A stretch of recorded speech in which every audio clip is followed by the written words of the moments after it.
대한민국 넘버원 채널 시사공장. 팬데믹으로 기승을 부리고 있는 코로나19에 대한 한국과 일본의 대조적인 대응 방식을 놓고 미국 언론이 한국에 좀 더 후한 점수를 주어서 화제입니다. 29일 워싱턴 포스트에 따르면 동아시아의 두 라이벌인 한국과 일본은 서로 다른 방식으로 코로나19와 싸우고 있는데요. 한국은 대량 검사고 일본은 표적 검사입니다. 인구 5천만 명의 한국은 신속하게 코로나 진단에 돌입해 세계적인 찬사를 받았습니다.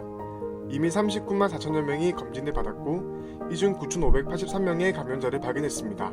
사망자는 152명입니다. 이에 반해 인구 1억 2,700만 명의 일본은 약 2만 8천 명을 대상으로 검진을 실시해 1,724명의 감염자를 발견했습니다. 사망자는 55명입니다.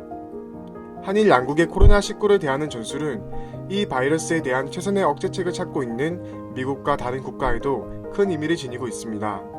일본에서는 4일간 열이 지속되지 않을 경우 병원에 가지 못하는데요.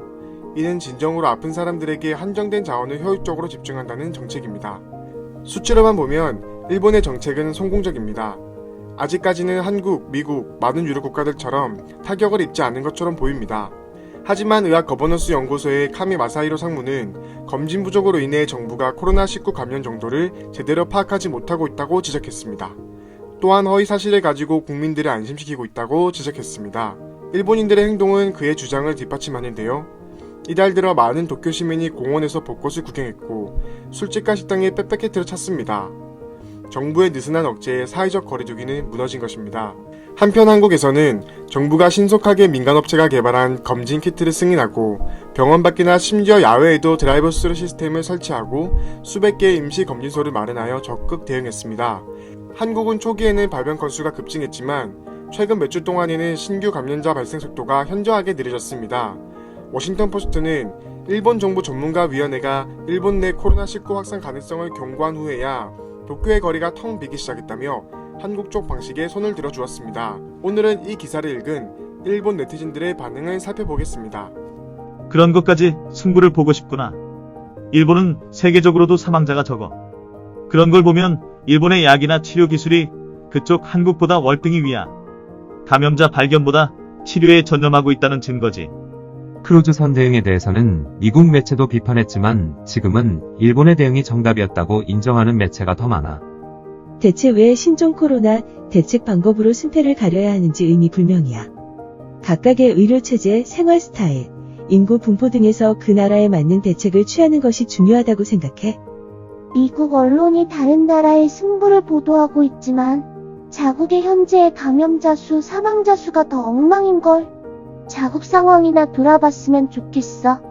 어제 한국의 사망자 수는 150명 정도야. 한편 인구가 2배 이상 많은 일본의 사망자 수는 50명 정도지. 일본의 대응이 압도적으로 우수하다고 생각해. 확실히 한국이 그 급속한 감염 확대를 누른 것은 대단하다고 생각해. 분하지만 본받고 싶어. 현 시점에서는 대만 완승, 일본 압승, 독일 선전, 한국 석패, 미국 대패, 이탈리아 절망이라고 생각해. 왜 우리는 더 검사를 하지 않는 것인지 처음에는 의문이 들었으나 의료 붕괴를 피할 일본의 방식이 옳다고 지금은 생각하고 있습니다. 한국의 동아시아의 라이벌은 대만, 베트남, 인도네시아, 필리핀이잖아. 일본은 경제 규모가 몇 배나 크지. 상대가 안 돼. 분하지만 나도 기사와 같은 생각이야. 한국의 검사 방식은 물론 완벽하지는 않지만 일본만큼 구멍이 많지는 않지. 한국에서는 어느 누가 걸리고 있는지 투명하게 공개하고 있어. 우리나라 일본도 더 검사를 하고 공개해야 해. 모두가 알면 알수록 빨리 이 시국에서 헤어나올 수 있는 것 같아. 승부든 어떻든 아무래도 좋아. 빨리 수습하고 서로 힘내자. 다만 그것뿐이야.